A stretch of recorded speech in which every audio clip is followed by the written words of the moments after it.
আমার ভাইয়েরা, ফাতহুল বারী ৬ষ্ঠ খণ্ড ৩১৮ নম্বর পৃষ্ঠা, হাদিস নাম্বার ৩২৪৪। হাদিসে কুদসিতে এসেছে, আল্লাহ রাব্বুল আলামিন জান্নাতের বর্ণনা দিয়েছেন। সুবহানাল্লাহ।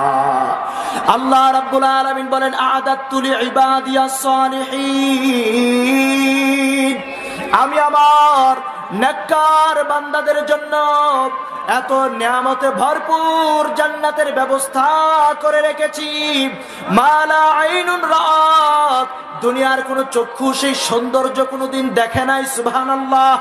ওয়ালা উযুনুন সামিআত, কোন কান সেই সৌন্দর্যের বর্ণনা শুনে নাই। ওয়ালা খাতারা আলা কলবে বাশার, দুনিয়ার কোন মানুষের অন্তর সেই সৌন্দর্যের কল্পনাও করতে পারে না। সুবহানাল্লাহ। এত সুন্দর জান্নাত, এত নিয়ামতের জান্নাত, আল্লাহ বলছেন মালা আইনুন রাত, কোন চক্ষু সেটা কোনদিন দেখে নাই। ওয়ালা উযুনুন সামিআত, কোন কান সেটার বর্ণনা শুনে নাই। ওয়ালা খাতারা আলা কলবে বাশার, কোন অন্তর সেটা কল্পনাও করতে পারে না। আল্লাহু আকবার।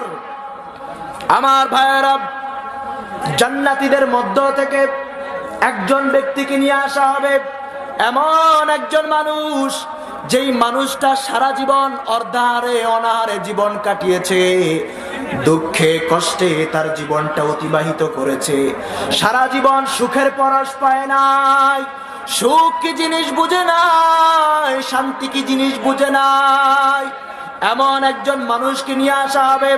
মুসলিম শরীফের বর্ণনা, আল্লাহ রাব্বুল আলামিন ওই জান্নাতি মানুষটাকে একটা মুহূর্তের জন্য জান্নাতে প্রবেশ করাবেন। একটা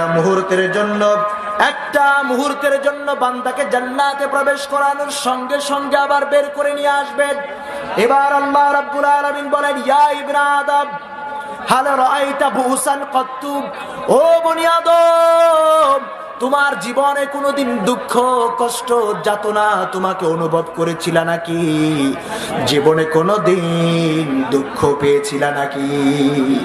আল্লাহর বান্দা এবার জান্নাতে একটা মুহূর্ত থাকার পরে বের হওয়ার সঙ্গে সঙ্গে বলবে, ইয়া রাব লা ওয়াল্লাহিল আযীম, আল্লাহ তোমার জাতের কসম করে বলি, মা মাররাবি বুসুন কত্তু, আমাকে জীবনে কোনোদিন দুঃখ কষ্ট স্পর্শ করে নাই। আল্লাহু আকবার। আল্লাহ বলছেন, এমন একজন মানুষকে জান্নাতে প্রবেশ করালেন যেই মানুষটা সারা জীবন দুঃখে ছিল, কষ্টে ছিল, একটা মুহূর্তের জন্য জান্নাতে ঢুকানো হবে আর বলা হবে, ইয়া ইবনে আদম হাল রাআইতা বুহসান কত্তু, ও সারফ